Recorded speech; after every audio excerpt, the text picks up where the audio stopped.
Right, guys, we are live and I am waiting for my screen to catch up with Zoom.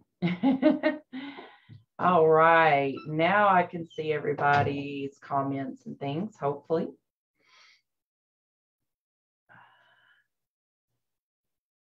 As you come in, guys, let me know where you are tuning in from. Go make sure that is live, please, for me.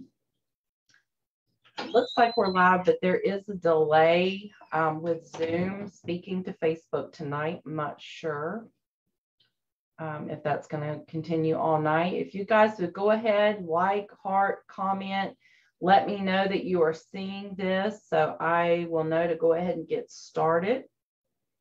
Hey, Kelly, yes, we are live then. I wish you guys could see on my side. It's like my screen shows me frozen like this. And it's like, are y'all seeing that? Or are you seeing me live?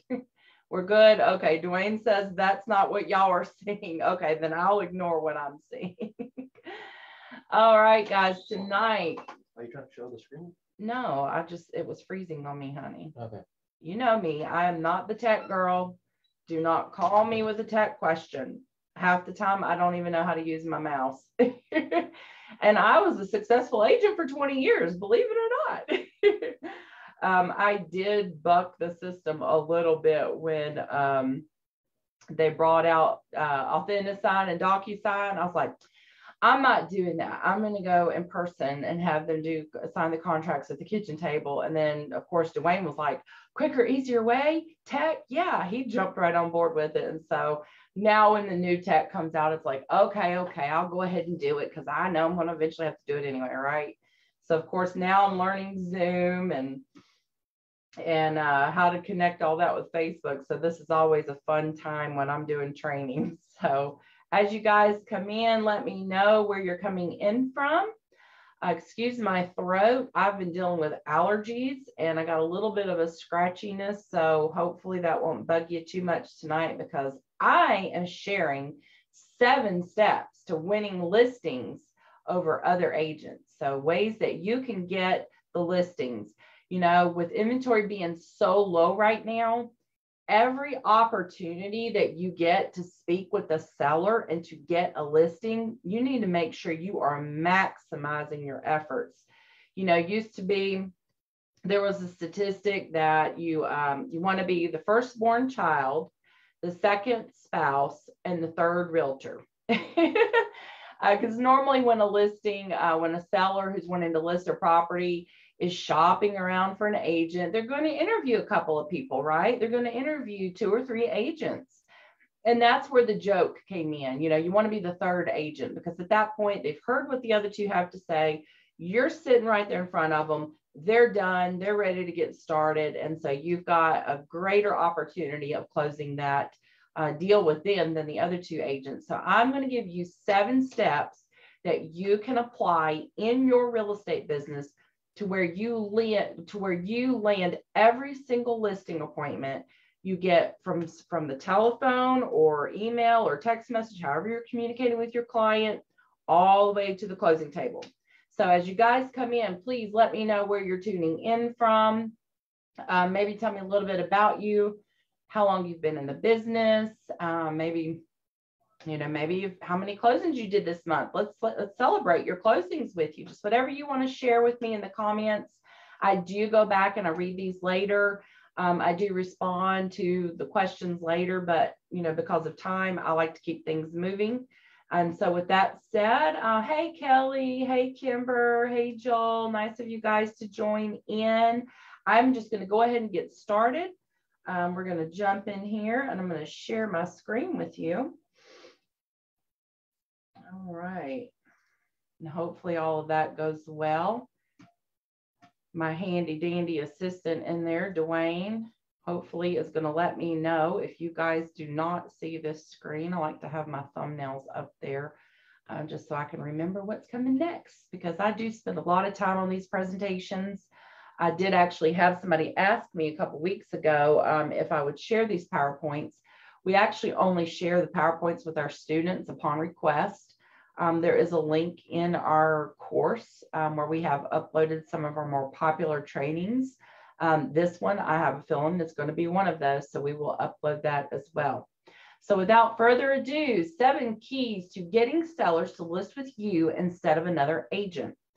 Learn how to look different, sound different, and be different than all the other agents in your market. Now, there's a certain skill set needed when it comes to getting a lead from filling out a form online when they're just looking to the actual closing table. Key number 1, understand what the seller wants. You may think they want top dollar. You may think they want a quick sell, but never ever assume that you know what the seller wants. You have to ask questions, and you have to ask lots of questions. Do not feel like you are bugging them or you are prying too much, because this is a financial transaction and you owe it to the seller to understand the big picture. You need to understand everything behind this sale and what motivates them. Now, obviously, if it's a touchy situation, a divorce, a death, a foreclosure, something like that, you will want to kind of be, tiptoe a little bit around that, because a lot of times people don't want to go into great detail on those situations. But for the average seller, they're either downsizing, or they're getting a bigger home, or they're moving out of state, or they're relocating, and they don't mind sharing those details with you. So, but for the average seller, they are interested mainly in that bottom line. They want to list as high as they can and make the most when they sell. That's just common sense. Their next priority is going to be simple, painless transaction. They don't want to get beat up on inspection. They don't want to have to deal with delay after delay after delay. And they want to work with a professional that they can trust, somebody that is going to make the process as smooth as possible. Key number 2 is knowing the why. Sellers are buyers too. I did a training last week, and the question arose at the end that this sounds like great information for a buyer, but what about sellers? And the entire training was on, basically how to stir up inventory in your market. And I think maybe I didn't convey that properly, but sellers are buyers too. 90% of the time they're buying another house. And even if they're not buying it immediately after you close, maybe they might be renting for a year, they will eventually buy again, unless, they're moving into a nursing home or moving in with family. But 90% of the time, your seller is going to buy another property in the near future. And so you need to know when, where, why, and how. You cannot effectively help them sell their current home until you make them feel comfortable about where they are going. With women, it's called the nesting syndrome. It happens also when they are pregnant.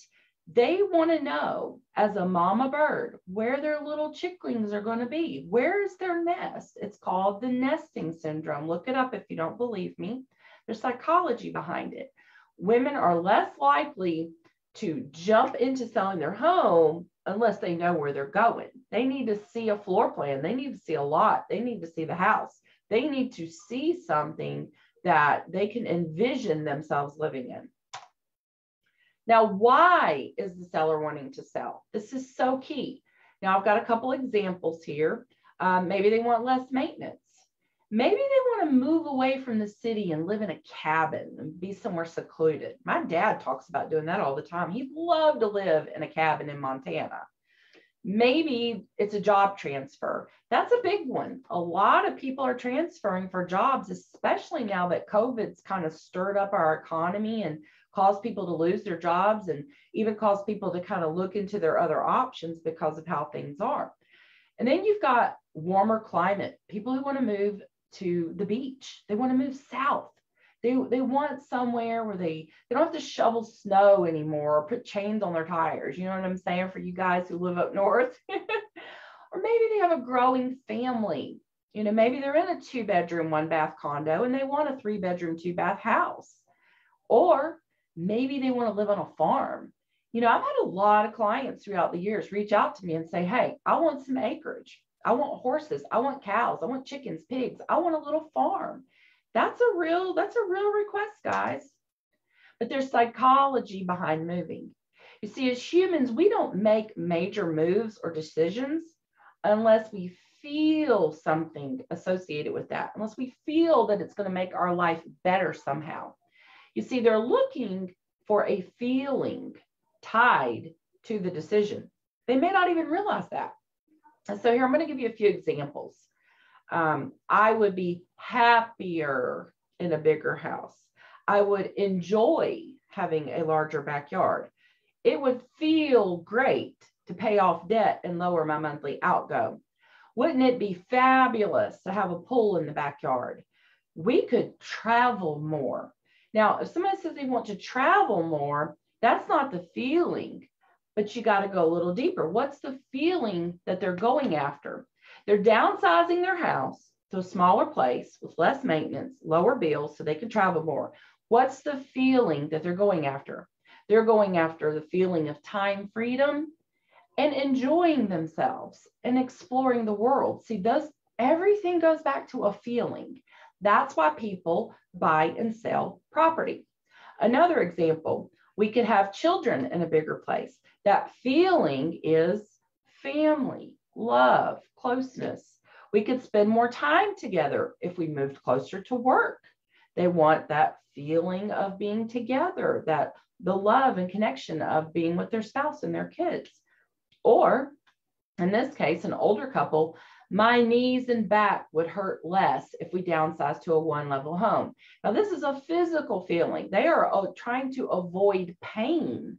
So there's lots of reasons why people want to move, but it's always tied back to a feeling, and that's the psychology behind them moving. So behind every move is a psychological why. And if you discover the why and focus your energy there, you will win the deal every time. It's not about real estate. I really want to make sure I'm really clearly conveying this. It's not about buying and selling a home. People buy and sell feelings. That's really what it boils down to. And if you can get this, you are going to look different, sound different, and be different than every other agent in your market. I guarantee it. Now, key number 3. For some of you, this will be a little boring. This might be a little much. I'm going to go through this quickly, though. Again, if you're one of our students, you can always access the PowerPoint later and pause and stop. And of course, the video will be in the group later for replay. And if you are on the replay, go ahead and type replay. Let me know that you're watching the replay. I do get notifications about this later on. So key number 3, know the math. You need to know the math on their transaction. You need to ask questions. Ask, how much is your payoff? Write it down. How much is your current mortgage? Write it down. How much do you think your home is worth? This is crucial because, you know, buyers are usually, sellers are usually going on Zillow and other sites, typing in their address to see what their home is worth. And so if Zillow says the house is worth $400,000, then it must be worth $400,000, right? But sometimes it's worth more and sometimes it's worth less. It's a good question to ask because that way you know what you're working with here. If you've got a seller that thinks their house is worth $400,000, but you're thinking, this place might be worth about $430. Let me look up the comps. That's going to be a much easier sell because now you're coming back and saying, actually your house is worth more than you thought. Now, some other good questions. What would you like your new mortgage payment to be? This is in the event that they're buying another property. It doesn't even matter if they're buying the property with you. Doesn't matter if they're moving out of state. None of that matters. It's still important for you to know because then you can kind of help them gauge how much house they can afford, how much they need to put down out of their equity, how much they're going to have left. So I'm going to show you why here in a minute, why that's important. And another question, how much do you want to put down on the next house? Sometimes people are cashing out equity and they're not planning on putting it down on the next house. Maybe they're going to use it to start a business. Maybe that's one of their motivations for selling. Are you wanting to pay any debts off with the equity of the sale? Now you might be thinking, why is that any of my business as an agent? Why should I ask that question, Amanda? I'll tell you why. You need leverage and you need to understand the full gamut, the big picture of why they're selling. And this is a very important piece of information. You may have 1 out of 10 sellers tell you, well, that's none of your business. And then okay, that's, this person is not going to be very vocal about their motivation for selling, and you work with what they give you. Now, here's a sample scenario. A home is worth $400,000. Now, you're going to see right here, I don't know if you can see my mouse. I've done the chart over here. The home is worth $400,000, and you're going to subtract their payoff. You're going to ask them what their payoff. Now, I used to be a loan officer. I was a loan officer for 10 years. So I do think a little bit more on the loan side as well as the real estate. And it's actually benefited me very well in my career to know both sides. But if you don't understand the mortgage side, that's okay.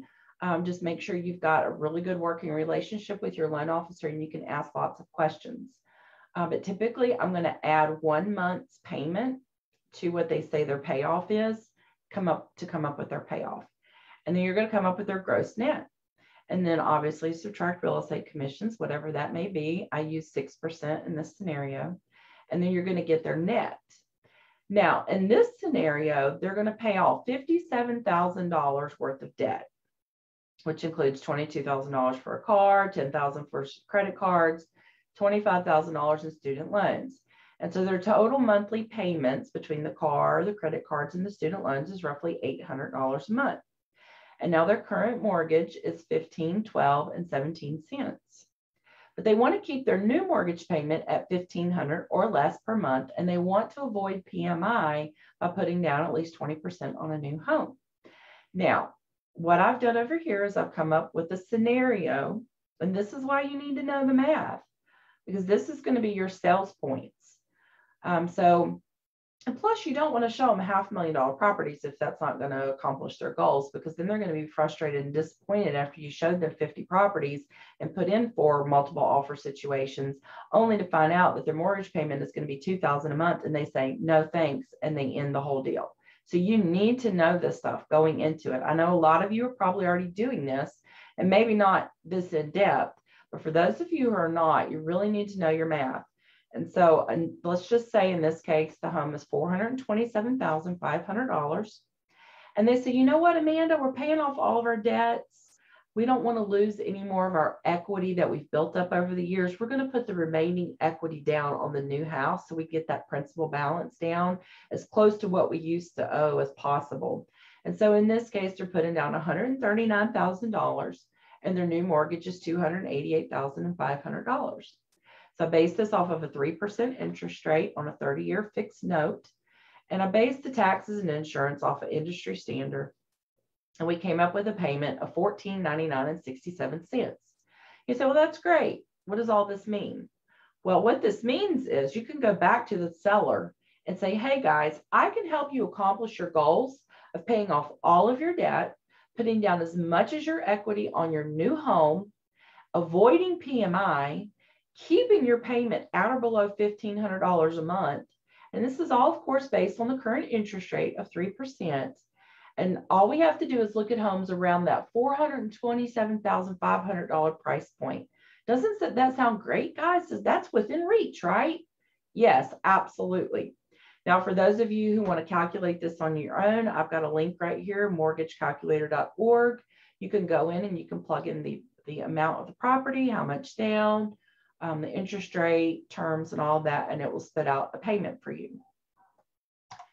Now, sharing the math with them is going to give a clear picture. They may not realize, oh my goodness, we can buy a $427,000 property and pay our debts off and keep our payment at $1,500 a month and save $812 a month. Absolutely. And it's up to you as the industry professional to spread it all out, lay it out, and do the math. And once you've done that and you've explained it to them and they have a clear picture, they're going to jump through hoops for you. I mean, because let's face it, if you're going to go tell me that I can save $812 a month and not increase my mortgage payment and maybe even get a little bit nicer house, why would I not do that? And so you're going to get the deal 82% of the time. 82% of the time, just because you did the math. You may not have been good at math in school. It's not a lot of math. It's just basic, simple subtraction. It's not like an algebraic equation, guys. You are a real estate professional, and it's up to you to be able to do the math for your client and let them know this is how much equity you're going to have left over. Let's talk about it. What do you want to do with that equity? There's nothing wrong with you asking those questions.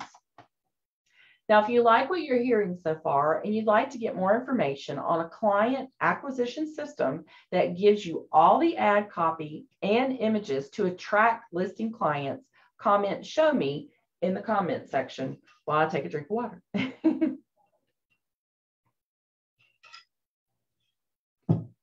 I don't know what it is about these presentations that make me so thirsty. All right, key number 4, know the competition. It's important that you know what your fellow agents are doing to compete in the market. Are they offering discounted listing fees such as 5 or 4%? Are they offering free moving services such as packing or moving truck? Are they buying the listing by promising more than the home is worth? Are they giving something away like free appliances or gift cards? Knowing what the competition is offering will help you overcome their offer. For example, if they are buying the listing, then you can easily refute that by stating to the potential client, there's some agents out there that's going to tell you that your home is worth more than it really is just to get the listing. But this is an unethical practice that we call buying the listing. They'll come back to you after having it on the market several weeks and suggest you lower the price. They're going to waste your time and they're going to cost you money. And when I say they cost you money, I mean you're going to have to pay another month's mortgage, taxes, and interest. And depending on the time of the year, in some markets, it dips down a little bit in the winter. You can't afford to miss out on potential buyers by someone buying the listing. I've seen it happen so many times. And the clients that I've warned, I actually had a guy. I told him your house is worth $630,000. He had another agent say it was worth $700,000.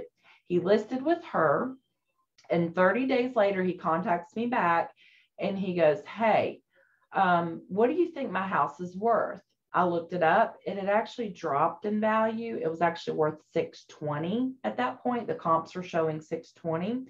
He said, "Well, she's saying that maybe we need to drop it $50,000. I'm like, "Oh, you don't say." And I was like, "Well, you do what you want, but I'm telling you it's worth $620. So I noticed on the MLS, they dropped it. They dropped it down to $650. It sat another 30 days. He contacts me again and says, "Hey, what do you think it's worth?" I'm like, "It's still worth what I told you it was worth. You're only getting $620. He's like, okay. He contacts her. They drop it down to $635, only $5,000 over what I initially told him he could sell it for back when it was worth $630. It sat on the market through the winter. He ended up selling it for $600,000. And think about all of those mortgage payments and taxes and insurance that he paid on that property. He lost probably 40 grand because another agent bought the listing. Now, at the end of the day, what did she care? She made $18,000 and I made $0. So you may think, well, she came ahead in the deal.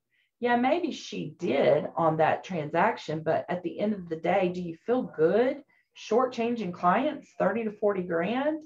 I don't feel good about it. And I inform sellers from the get-go, whether I know there's an agent doing this or not, that you will have agents that will do this. Just so if the agent that comes behind you says, "Oh, I can get you 50,000 more," they're going to think in the back of their head, "This is what Amanda or Johnny or Susie was telling me. This agent's trying to buy my listing. They're going to waste my time and money."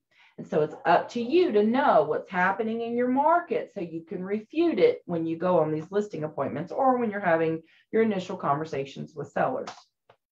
Key number 5. Know how to close. Now, I'm gonna spend a little bit of time here, guys. I'm actually going to do you guys a huge favor. This is something that I've learned over my career. I've been in sales my whole life. From the time I was 18 years old, I've been in sales. And you can transition sales, I don't care what you may have sold before, into real estate very easily. But a lot of people, a lot of agents do not consider themselves a salesperson. They don't want to be called a salesperson, but I'm here to tell you tonight, you are a salesperson. If nobody else has told you that, you are a salesperson. You are selling your services. You are selling your brand. You are selling homes. You are selling dreams. You are a salesperson. So I'm going to teach you how to close. And for those of you who already know how to close, maybe you'll pick up an extra tip. And so these are 3 basic closing techniques that work really well in real estate. There's lots of closing techniques out there. Depends on the industry that you're in. But these are the 3 that I've used the most and are my favorite. And that is fear of loss, approval of others, and the assumptive close. And I'm going to go into fear of loss first. So no one likes to miss out. Everyone hates having regrets.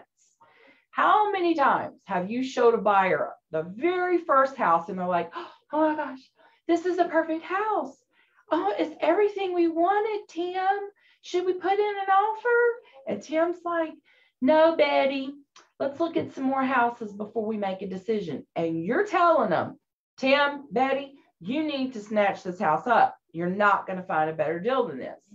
And they said, well, we want to look at a few more properties before we make a decision. We don't really feel like we've seen everything. 10 houses later, they can't find anything. They're comparing everything to the first house. And you know what that's called? That's called regret, because the house is gone and nobody wants to go through that. So you have to lay it all out for them as an agent. You explain the opportunity cost involved by waiting or not acting now. And so, for example, and there's a couple of examples I've come up with.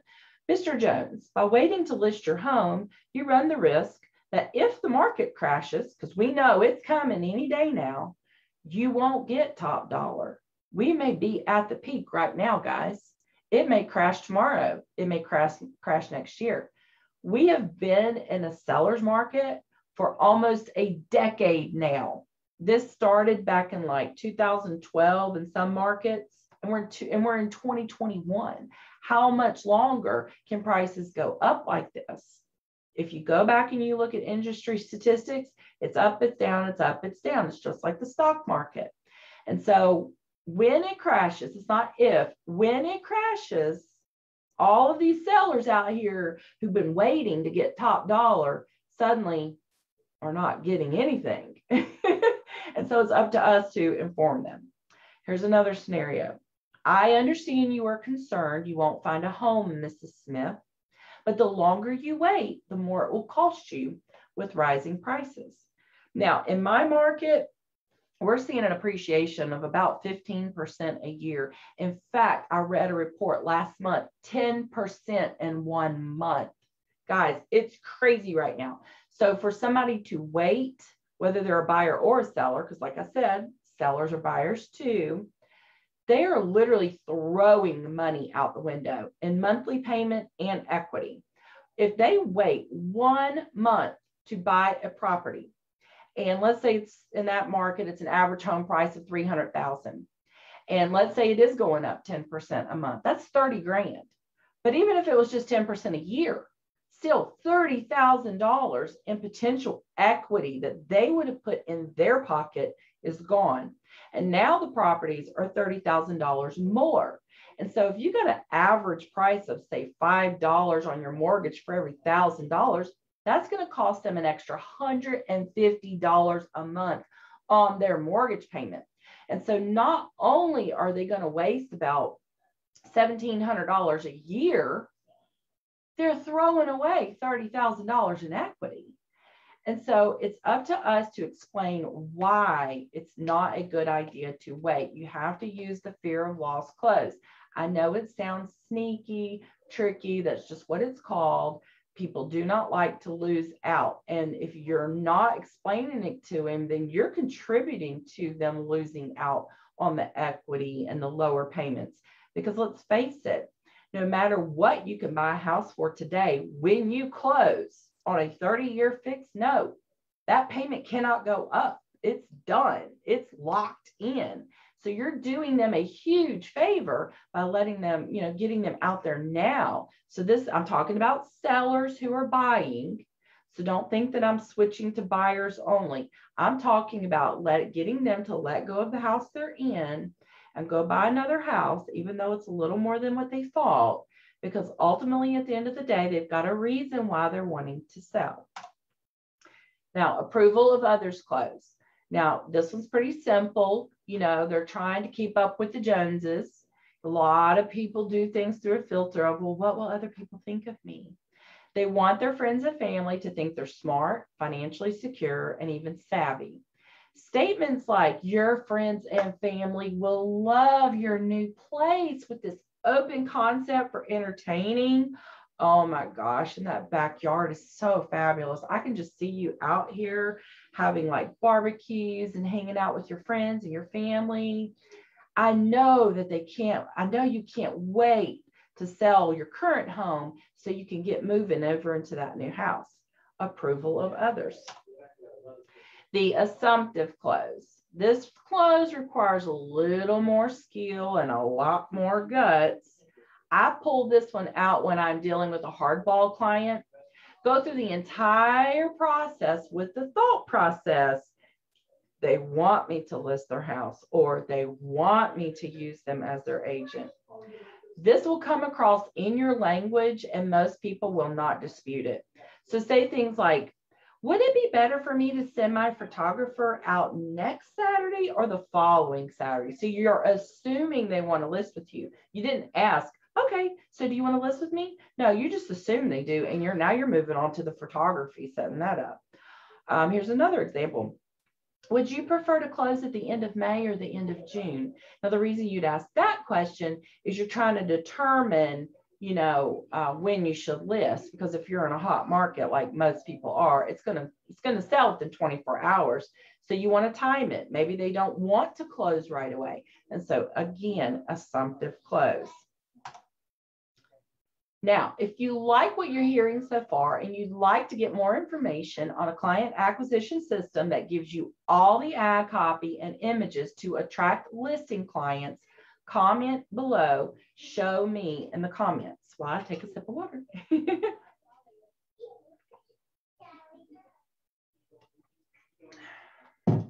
All right. Key number 6, follow-up. The money is in the follow-up. I'm going to say it again for those of you who were not listening. The money is in the follow-up. It is very rare that a seller will want to list with you after the first call or email. It happens. I've had it happen, but it's rare. It can take up to 17 follow-up touches before a client decides to do business with you. It used to be 6. Way back in the day when I got into sales, it was 6. It's now 17. Do you know why?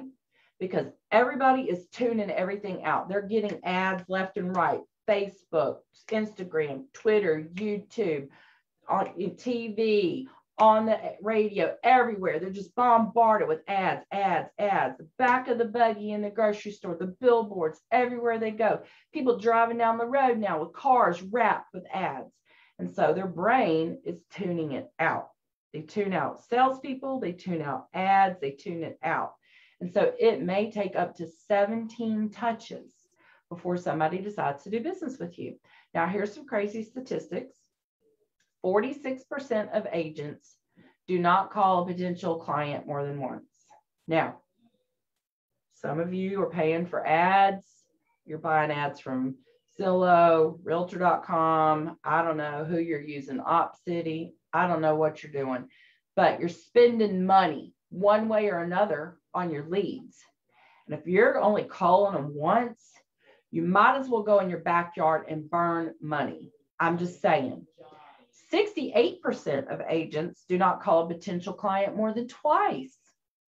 Why?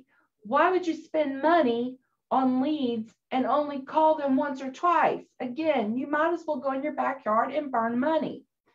92%, this is 9 out of 10 agents, Do not call a potential client more than 3 times. Yet, are you ready for this one? 89%, literally almost 9 out of 10 clients do not decide to do business with an agent until after the 3rd call or touch. But yet 9 out of 10 agents aren't calling past the 3rd time. And so then you wonder why 20% of the agents are doing 80% of the business. That's because they are calling more than 3 times.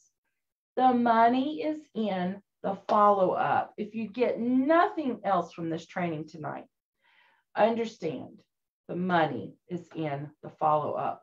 Call them. My husband has a saying, he has said it for years. He says, I'm going to call them until they do business with me or put out a restraining order. He literally will bug the tar out of them. And for some of you who are on our system, you know how our follow-up is. You know the automation that we have in place. You know we're going to bug the tar out of you, right? I'm just kidding. No, we're not. But those who follow up more than others will get more business than others. It's just simple math, guys. Now, key number 7, and I know a lot of you love this subject, brand awareness. Yes, I said it, brand awareness. I'm not talking about billboards. I'm not talking about, you know, some little sticker you put on the back of your car, although you should do that. That's great. You'll get calls from that. I'm talking about your online branding. It's crucial to getting the listing every time. And here's why. Potential clients do 2 things. Number 1, they're checking out your social media profile. They want to see what kind of person you are. They want to know, are you out there partying every weekend and showing yourself up there with drinks and stuff? Are you on there cussing people out? What kind of person are you? They want to see, who am I dealing with? And so you want to remain professional, even on your social media profiles. So, well, you know, that's my personal space. That's my personal page. Yes, it is, but it's also available for anybody to see. And if you're not using your social media profiles to get business, you are leaving money on the table. So just saying. Number 2, they're going to look for reviews from past clients. Now, there's some of you who've been in the business for 10 or more years, but you have 0 reviews on Google. They're looking at this stuff. I know you don't like Zillow. None of us want to play with them. But the reality is the buyers and the sellers, the people who are going to begin a real estate transaction, are going to go look in those places.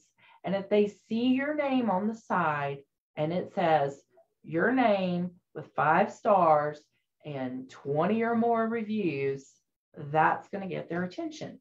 You say, well, I don't have reviews, Amanda. What do I do? That's simple. That's how we get you started. We help you get your reviews. We help you clean up your social media profile. That's one of the very first things that we do for our students. So you can sound different than every other agent in town on the phone or in your automation or even in person. But if your branding does not set you apart, you're going to just blend in with all the other agents out there competing for that listing business. You have to look different, sound different, and be different in order to capture more business. Again, if you'd like to get more information on a client acquisition system that gives you all the ad copy and the images to attract listing clients, comment, show me in the comments while I get one last sip of water.